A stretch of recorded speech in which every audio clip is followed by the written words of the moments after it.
Hi, Frank. First question, what is the key industry trend that's being overlooked by everyone right now?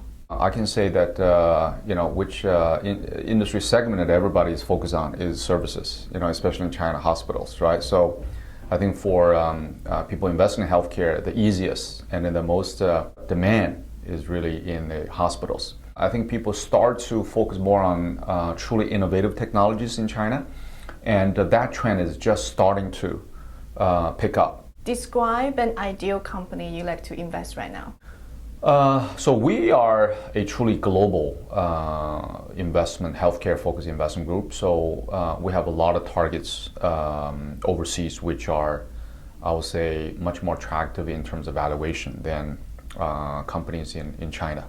However, we invest in Chinese companies with a specific and unique value add, helping them with access to cutting-edge technologies in the world, especially in the U.S.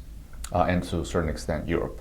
Can you just describe, what kind of company, what kind of growth? We focus on three segments of healthcare: medical devices, biotech, and healthcare IT. An ideal company is, I think, depending on which asset class you're describing.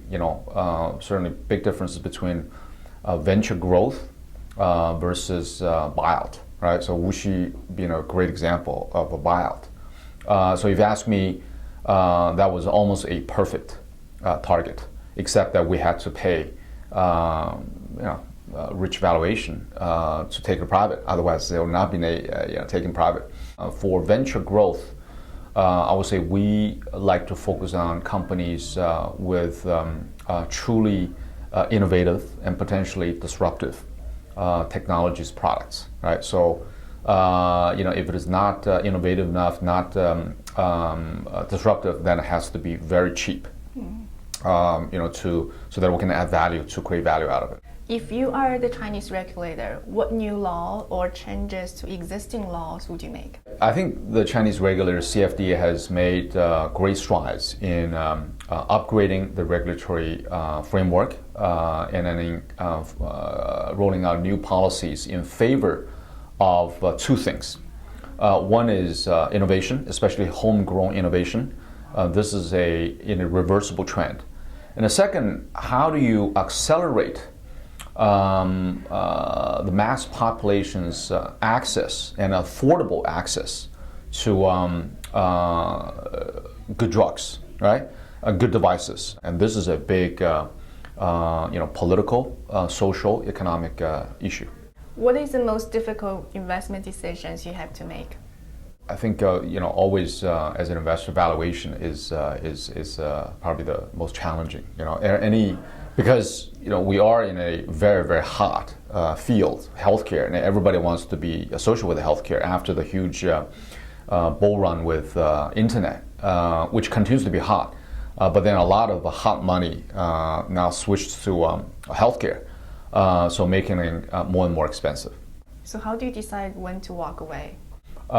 We actually decide to walk away pretty early on because we are not in the game of competing for price. What is the multiple? What kind of valuation would make you go away, walk away? I think depending on what types of companies, which stage, right? So I think any services well above 10 times price to earnings. But now I think 10 times is no way. Don't even think about it. I mean, we're talking about 30, 40, 50 times, right?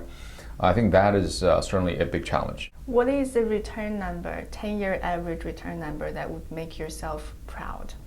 I think, IRR-wise, in healthcare, we have been able to generate, 50% IRR.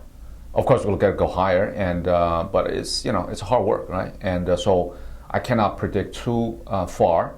But I think for healthcare investing, which requires a lot of know-how, a lot of expertise, I think we would like to, and we have been able to generate our well over 25%, which is so-called an average expected return for private equity investors.